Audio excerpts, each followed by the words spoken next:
Welcome to Crosstalk, where all things are considered. I'm Peter Lavelle. Who would have thought a Somali-born Muslim woman elected to Congress would ignite a long overdue national conversation? Also, Trump wants to make the military-industrial complex great again.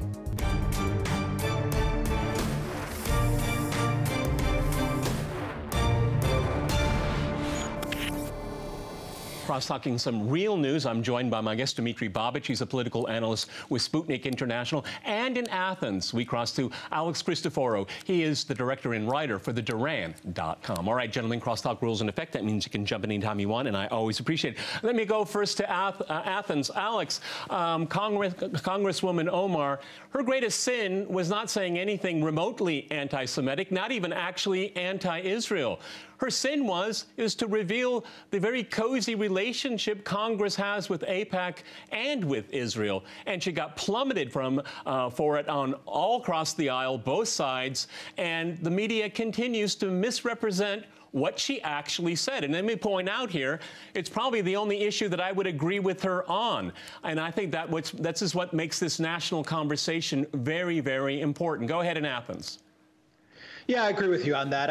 Reading her comments, I don't think there was anything that controversial as to what she said. She said something that many people in D.C., I'm sure, are well aware of, and everybody that's watching this show, I'm sure, is well aware of.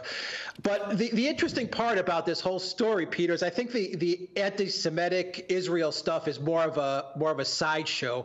The real story to all of this, to me at least, was watching the Democrats having to deal with, do we condemn a black Muslim immigrant woman, or do we condemn comments about Israel, anti-Semitism? And this speaks to the intersectionality that is plaguing the Democrats and the United States as a whole. Everything is being dissected and chopped up into little bits. And now you have the ultimate conundrum. You have Omar speaking, maybe you consider it disparaging comments about Israel or Jews, but maybe not. But the point is that you have the Democrats now and Pelosi trying to figure out, what do we do here? Do we go after Omar? Do we go after Israel? Is it anti-Semitic? What do we do? At the end of the day, Peter, they ended up condemning everybody. Everybody, right. You know, Dima, all I'm doing is eating popcorn watching this entire thing happen, particularly to the Democratic Party, because as Alex Christoforou pointed out here, I mean, you see a party that is more and more divided, and it's because of identity politics, exactly. Okay? And I think it's also very important here is that it is a fundamental orthodoxy. It is a taboo subject to talk about the cozy relationship that Congress has with AIPAC. And there's a lot of members of Congress, it is alleged, that have dual citizenship. That does bring up interesting questions here, particularly when you're looking at American foreign policy in the Middle East here. Again, she's broken a lot of taboos, but people, all of Washington, D.C. knows these things, but talking about it is not, it's not allowed. It's a global taboo, because basically in France there was a big scandal just last week.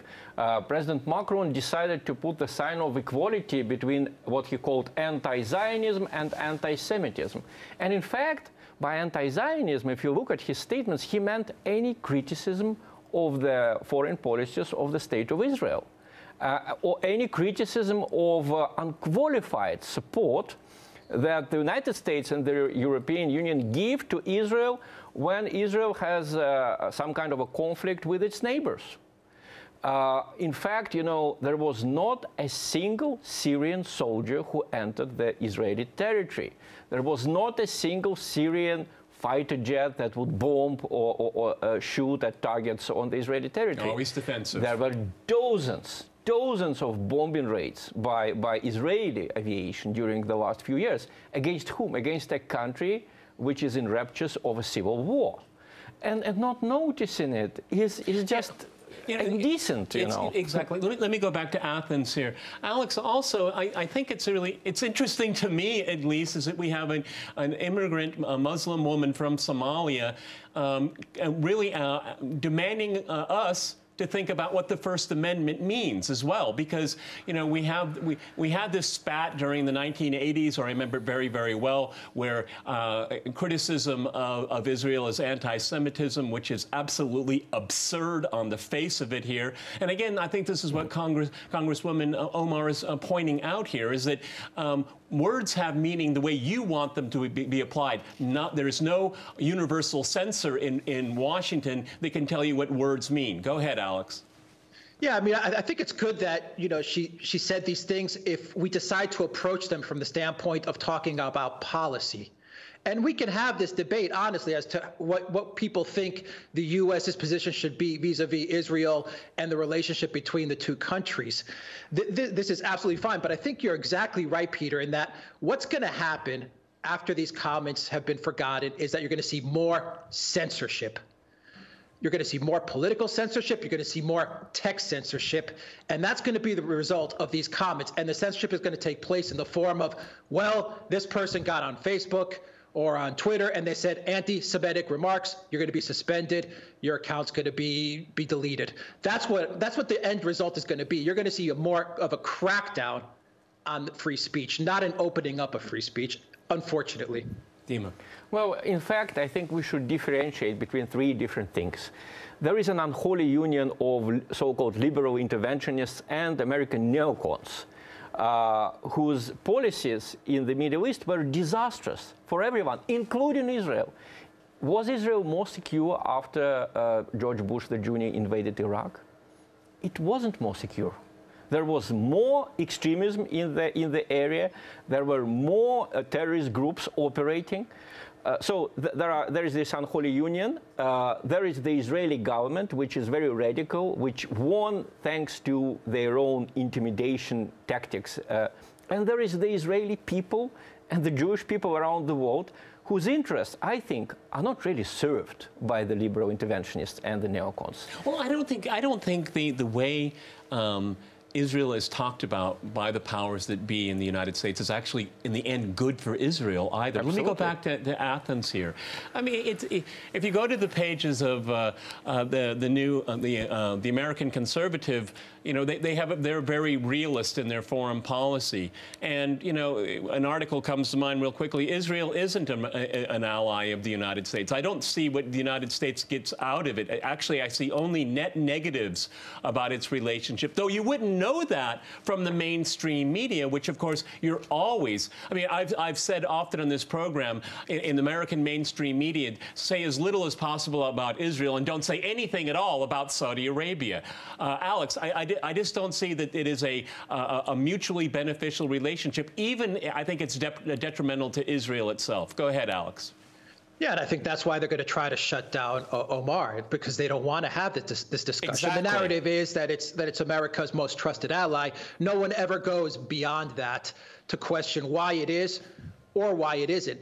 And I want to make a point, Pete. I was very, very disappointed with how Pelosi positioned this whole thing, because at the end of the day, her statement was, well, Omar, she's an immigrant. She doesn't speak English very well. She doesn't understand the language very well. I found it, instead of, opening up the debate, she completely shut it down and then threw it on the fact that Omar is an immigrant and doesn't know what she's saying. Dima, exactly the same point here. I mean, looking at how Omar is being treated, she's being treated as if she was ignorant, okay? Absolutely. And it actually, I think there's a woof of racism right there. Absolutely. She doesn't speak English very well. She doesn't understand the meaning of words. That is a totalitarian mindset. Absolutely. Words mean what I tell you they mean, Absolutely. and you can't think for yourself. It reminds me of the situation in the UK when Mrs. Thatcher suddenly criticized the European Union. Her press secretary emerged and he said, Madam is very sick and she won't be making any more political comments. So this is the same kind of attitude we heard from Mrs. Pelosi, like she's not qualified, she doesn't speak English, But coming back to this article in the American Conservative by Daniel Larison, right. In fact, what he says is interesting, because he says that the United States gets nothing in return for the extensive military and diplomatic support that it provides. Well, the United States doesn't get it, but the ideology of neocons does get it, because how do the neocons justify their destruction of Iraq, their destruction of Libya, their destruction of Syria, they justify it by the defense of Israel. So how come Israel does not become more secure? How come we hear from Mr. Netanyahu every day, we have more enemies, now Iran is an enemy. There was not a single case when there would be a proven link between terrorist activities against Israel and the Iranian government.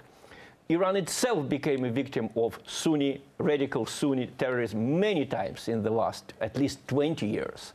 And we don't read it in the Western media. There was a terrible, for example, there was a terrible terrorist attempt against the Israeli embassy in Lebanon. And that passed almost unnoticed in the United States. If a United States embassy was attacked somewhere in the Middle East, and there would be an explosion and a lot of people would die, you can imagine they would remember it until now, and they would avenge it until now. Okay. Let me go back to Athens here. Alex, we saw the leading Democratic contenders for the presidential sweepstakes. They basically divided on this issue of Omar. Does that give you the sense that this isn't going to go away because this is going to be used, this Omar story is going to be used as a wedge, and the issue of what is and isn't anti-Semitic will continue? Go ahead, 40 seconds, Alex. Yeah, it'll be used as a wedge, and I think the Republicans and say the conservative mainstream media, they should use it as a wedge. Not because it's the right thing to do, but because on the other side of the spectrum, all you've been hearing for the past 2 years is Russia, Russia, Russia, racist, racist, racist. And so you finally have now, the Democrats kind of, the shoes on the other foot now. And whether you believe she made anti-Semitic remarks or not, it is going to be used as a wedge issue. And I think the conservative media, Fox News, and the Republicans are going to use it as that. And they kind of, have a right to do so, considering what the Democrats and the left have done to them for the past 2 years. Yeah, because I think what's interesting is that no one's actually talking about what she actually said, is what they think was said here. That's all the time we have here. Thank you, Alex, in Athens. We're going to go to a short break right now, and after that short break, we'll continue our discussion on some real news. Stay with RT.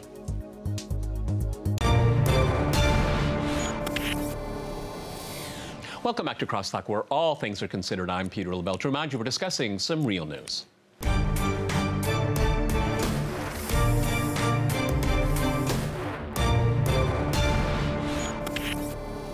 And now to London. We're joined by Marcus Papadopoulos. He's the editor of Politics First magazine. Thank you for being with us, Marcus. In the first part of the program, we talked about the scandal that's been brewing around Congresswoman Omar. The issue of accusing people of anti-Semitism isn't only in the United States, it's also in France, and it's certainly a major story, though based on what I'm mystified by, of anti-Semitism in the Labour government. Go ahead, Marcus. Well, Peter, anti-Semitism is a foul form of racism, and it needs to be fought relentlessly, as indeed all forms of racism need to be fought relentlessly, including, I should say, racism towards Serbs, which in the 1990s was taken to unprecedented heights by British and American journalists and politicians. But there is quite a long history of weaponizing anti-Semitism and exploiting the Holocaust in both America and in Britain. So in 1979 in America, Jimmy Carter exploited the Holocaust in order to win the Jewish vote. Now in Britain, there are allegations that Jeremy Corbyn is anti-Semitic. Let me say this, Peter. Any honest person in British politics will tell you this. Even if you don't like any of Jeremy Corbyn's views, any of his policies, the one thing you can never accuse him of is being racist. Yeah. Why? Because there is not one racist bone in his body, because he has dedicated his entire political career to fighting racism, including anti-Semitism. So these charges against Jeremy Corbyn of him being anti-Semitic are completely unfounded. What they are about is to try and overthrow him as leader of the Labour Party, because he is anti-privatisation, he's anti-war, he's pro-Palestinian, and by overthrowing him, the hope is that Blairism will be resurrected. Okay, Marcus, to what degree is it, you said pro-Palestinian, ipso facto, that means he's not a strong supporter of Israel and its policies in the region, I presume. I suppose that's the cudgel that his opposition wants to use against him, because that's the same kind of orthodoxy you have in Washington, D.C. Yes, absolutely. Jeremy Corbyn, you know, ever since he was elected as an MP in 1983, has highlighted the plight of the Palestinian people. He has helped to expose the terrible crimes committed by successive Israeli governments against Palestinian men, women, and children. He is not anti-Israel. He is not anti-Israeli people. He doesn't hate any people in this world, but he wants the Palestinians to have an independent state. And that reason is a major reason as to why the Blairites in the party, in the Labour Party, are conspiring with British mainstream media to overthrow him. As I said, to resurrect New Labour, to resurrect Blairism, and to try and get someone like Chuka Umunna to replace him as leader of the Labour Party. Okay, Dima, again, the similarities between Washington and London are quite remarkable. But then again, it is a part and parcel of the entire Atlantic world, Washington consensus, as it were. Actually, this unholy union of liberal interventionists and neocons that we talked about in the first part of the program, it doesn't like Jewish people more than any other people. Look, I mean, in Ukraine, the regime which is in power now traces its origins to Stepan Bandera and to several other Ukrainian Nazis who 100% destroyed hundreds of thousands of Jews. And Poles. Poles and Russians. Well, you can get full information about it in Yad Vashem, you know, the Museum of Holocaust in Israel. The Israeli government has raised this problem with the Ukrainian regime. But the United States and the EU just didn't you said this is a problem. See, just the way that they formulated, you know, it's like an irritant. Instead of demonstrating to Western publics that this is a regime that supports the most heinous ideas. And I liked the idea of Marcus, you know, going back to the campaign against the Serbs. I remember how the Western media called Serbs in the 1990s a cancer in the middle of Europe. And let me remind our viewers, the Serbs suffered together with the Jews on the territory of the former Yugoslavia. When the Germans occupied Yugoslavia, the two groups that suffered most in terms of I may be mistaken, but I think the Serbs had the worst casualty rate of all percentage-wise of the population. Well, I think it's very close there. Poles had a terrible percent of their population everybody destroyed. did. Let me go back to Marcus here. But anyway, I mean, this is just hypocrisy. When they say that we defend Jewish people, they defend their ideological allies. When you have Jews opposing the globalism, opposing the ultraliberalism, suddenly these Jews become radicals, extremists, you know, populists, whatever. And only the Jews who support the war against Iraq, who supported the bombing of Yugoslavia, these are the right Jews. And Jeremy Corbyn, don't you ever dare to criticize them. This is the message from them. Okay, Marcus, I want to shift gears here.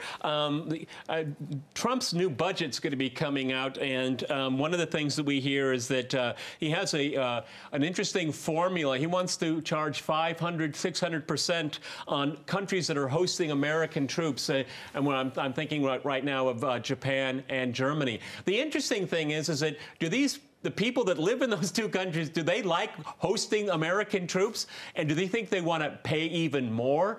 I mean, it's quite remarkable here. It sounds like a racket to me. It's more of a threat, not a form of protection. Marcus in London. Well, of course, the ordinary German, like the ordinary Japanese person, actually does not want to see American bases on their respective territories. However, the German and Japanese establishments have a very different view. Elites. Yes. The elites. I have two principal observations on Trump's forthcoming budget. First, so much so for Trump putting the American people first, because this budget, which is going to drastically increase defense spending, will be at the cost of public spending in America. So the ordinary American man and woman is going to suffer. Secondly, it helps to expose as a complete facade America's claim that it intervenes in the affairs of internal affairs of independent countries in order to bring human rights to the population and in order to bring prosperity to the population there. Because if the American government sincerely cared about human rights and prosperity, then why doesn't it tackle the enormous social injustice in America? 40 million Americans live in poverty. 15 million American children live in poverty. 28 million Americans do not have medical insurance. Well, Marcus, all I can say to that is that addressing those issues wouldn't make the military-industrial complex great again here. We're rapidly running out of time here. Dima, let's turn quickly to Venezuela. Power outages here, and Marco Rubio seemingly quite happy about it, that the lights went out, and he sounded like he was bragging. You know, when I read the news in the American media about this blackout in Venezuela, it sounded like, you know, remember the power grid in Vermont, which was supposedly hacked by the terrible Russian hackers. Basically, later this story was unmasked as a complete fraud. You know, even the official U.S. authorities acknowledged that there was no Russian hacking of the power grid in Vermont. But what happened in Venezuela sounded exactly like what the enemies of Russia in the United States would have liked to see happening in the United States, to blame Russia. But now I think the suspicion is much, much greater that this is the real blackout, the power grid was really hacked, and I guess we know which country is interested in destabilizing Venezuela right now. Let me go to Marcus in London. I mean, if you look at Marco Rubio, the senator from Florida, he was smirking about it. I mean, he's really happy that the average person in Venezuela is suffering for a regime change that was hatched in Washington or with the Lima group. The Canadians are in on the act here. I mean, the gleefulness of the elites is just appalling. They're enjoying punishing people. Go ahead in London. Yes, Peter, I'm quite aware of some of the tweets from Marco Rubio, and I have to say, I find them extremely disconcerting and extremely distressing, because they are taking delight at electricity cuts in Venezuela, which, of course, as we all know, could affect hospitals. I'm also aware of Marco Rubio's tweets showing previous leaders alive and then dead, violently killed. Now, what does that say about the mindset, the mentality, the mental health of politicians in America like Marco Rubio? I'm not a psychologist. I'm not a psychiatrist. I will leave it to Crosstalk's viewers to decide. But I will say this. I don't think you have to have a degree in psychology or psychiatry to start to suspect that there is something very, very troubling in the minds of politicians like Marco Rubio when they take delight in photos of dead human Well, you know, beings. but I'm neither a psychologist either or a psychiatrist, but I would say this is the mentality of empire. Dima, finish it off for us. Well, I guess I know the way for Venezuela to avoid new power outages. Mr. Trump has just voiced it in his new plan for, you know, for the paying formula for stationing U.S. troops abroad. If you pay the full price and 50% premium for the privilege of hosting these troops, you will be completely safe. But if you don't? If you don't, then you'll have problems. So it sounds like, very much like racket to me, you know. If you pay for our troops on your territory, not only you won't be attacked by others, the main thing, you won't be attacked by us. Because actually, tell me one example of a Western allied country being attacked by outside powers in the last 50 years. It never happened. But how many countries were victims of attacks by the Western alliance? Hold that thought here. We've run out of time, gentlemen. Many thanks to my guests here in Moscow, Athens, and in London. And thanks to our viewers for watching us here at RT. See you next time, and remember, Crosstalk rules.